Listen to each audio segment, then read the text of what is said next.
Ano na lang yung sana mo, Ken? Sana ginawa ko to para nagtagal yung relationship namin ni Hana.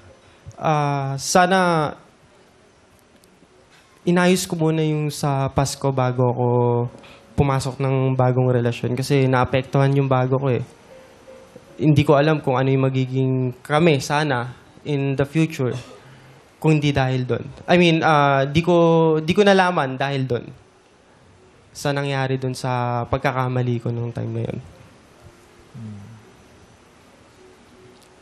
Okay. Sana inayos niya. Sige. Totoo naman yun. Sana talaga inaayos bago pupunta sa isa pang chapter. Sana matapos mo talaga yung isang chapter, di ba? Yes. Yung ganun. Pero ako kasi naniniwala ako. Pag tapos na, lalo na kung meron ng present, kung ano man yung natapos doon, yun na yun. Hanggang doon na lang. Kasi tuwing bumabalik ka doon, di ba? Tuwing babalikan mo yun, meron at merong epekto yun doon sa present mo eh. Di ba? Parang yung About Time na movie, yung binabalikan niya ng binabalik, inaayos niya ng inaayos, naapektuhan yung nangyayari sa future. Kung ano man nangyari, part of experience and part of growth and part of yourself. At laging may sacrifice yan. Lagi siyang may sacrifice, lalo na kung may dalawang tao kang kinokonsidera. Yes. Magsasacrifice ka, you can't keep both. You can't keep both.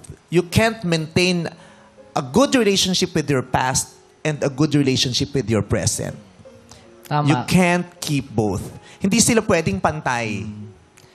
'Di ba? Pwedeng okay kayo, 'di ba? Hindi kayo magkaaway, pero yun lang yun. Pero yung close pa kayo, tapos ganun kayo, 'di ba? You can't keep both. Parang sa kinukwento niya, di ba? Inaayos niya si ex.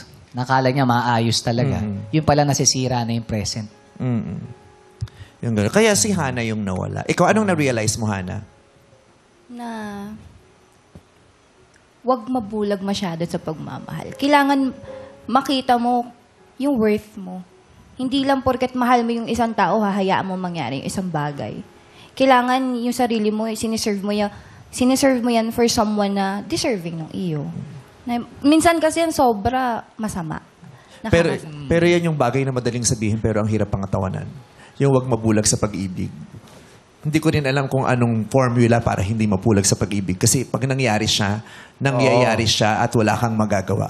Diba sabi nga ni Francisco Balagtas, pag ang pag-ibig pumasok sa puso ni Numan, hahamakin lahat, masunod ka lamang. Ang hirap niyang kontrolin. Correct. Kaya, let's just pray na sana mapangatawanan natin. Pero kasi totoo yun eh. Hindi talaga dapat mabulag, pero hindi natin alam kung paano ba hindi mabubulag.